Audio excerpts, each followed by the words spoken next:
大家好，地氈實用性高，其藝術價值亦值得推崇。一陣講下。依家首先報道一位傑出華裔學者，杜鵑院長去年新上任，成為多倫多大學建築系學院嘅院長。佢唔單止學歷高，人生閱歷亦甚廣。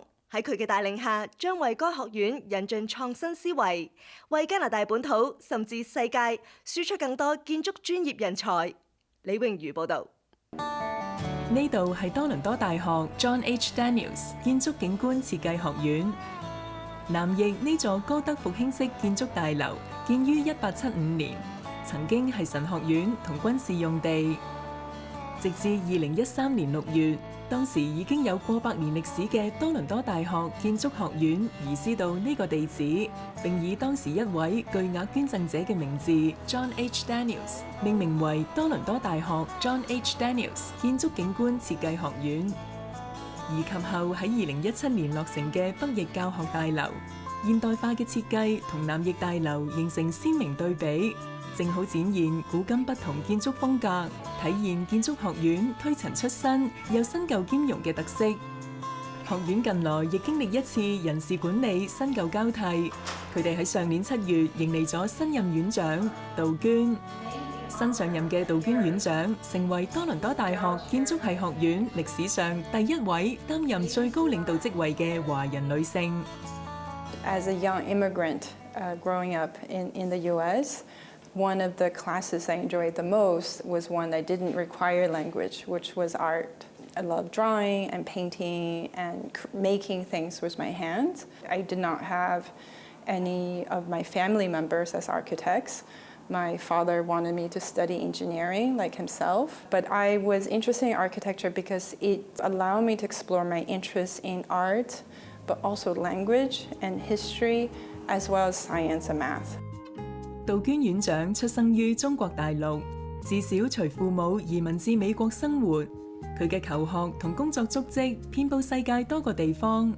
喺美國佛羅里達大學同普林斯頓大學分別取得學士同碩士學位後，於歐洲短暫工作，並喺瑞士蘇黎世聯邦理工學院取得建築學博士學位。曾擔任美國麻省理工學院講師同客席助理教授，以及上海同濟大學高級客席學者。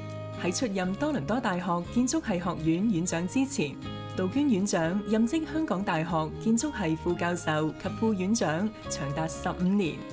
喺在任期間，曾參與香港大學城市生態設計研究室與非牟利組織以及政府機構嘅合作研究項目，改善喺香港居住劏房單位居民嘅住屋環境。佢更入選由英國 Thames and Hudson 出版社評選嘅20位最具代表意義嘅華人女建築師。而就算杜鵑院長而家身在多倫多，佢亦有遠程參與喺香港嘅住屋研究項目，並期望日後有機會讓就讀多倫多大學建築系嘅學生同香港嘅大學或機構嘗試不同嘅合作。I am very much looking forward to establishing cross-learning experiences, exchanges between students here at the University of Toronto with students in Hong Kong. One thing the two cities both in common is that there is a escalating challenge of affordable housing. In the past years, this is definitely an area I've tried to make a contribution to, whether it's through my research or through community design work that I've done with my colleagues and students in Hong Kong. Another thing in common is that they're both some of the most dynamic and vibrant and complex cities in the world. So this is something that I'm very much looking forward to working on in the next few years. 建築設計師普遍俾人印象對視覺元素，例如圖案、形狀同構圖具高敏感度，但係咪代表佢哋不善用文字表達呢？相信呢個觀點不適用於杜鵑院長身上，因為佢除咗係一名建築專業人士之外，亦係一位作家。杜鵑院長過去用咗10年時間完成撰寫書籍《深圳實驗》，由哈佛大學出版社喺2020年1月出版，深入探討深圳嘅急速建設發展。杜鵑院長憑藉呢本著作，榮獲亞利桑那州立大學人文學科研究所頒發嘅跨學科研究年度最佳書籍獎。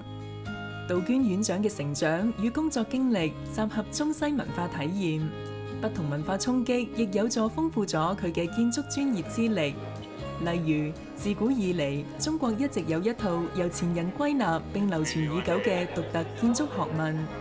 杜鵑院長對中國風水學與西方建築科學之間嘅關聯，亦有一番見解。Feng Shui principles of siting a house, of siting a building, that you want to pay attention to the orientation, right? North, south. When we design buildings based on science, orientation is incredibly important for light, for heat, for cool. Some principles in Feng Shui about elevations, right? You want to be at a higher elevation, not in a lower elevation. This is one of the most fundamental, say, urban planning principles. When you plan a city or a village, you need to be at the higher elevation because you cannot be flooded. I find it interesting that we now have a younger generation of students and practitioners who are increasingly more interested in these cultural practices or ancient traditions that perhaps in the past few decades or perhaps centuries has been discounted. 睇嚟，中國風水學與西方建築科學存在一定共通點，留待日後學者多作研究，兩方面融會貫通，無需取替。而每一次人事交替，總令人期待一番新景象。盼望喺杜鵑院長嘅帶領下，多倫多大學 John H. Daniels 建築景觀設計學院以更創新嘅思維，為加拿大本土甚至世界輸出更多建築專業人才。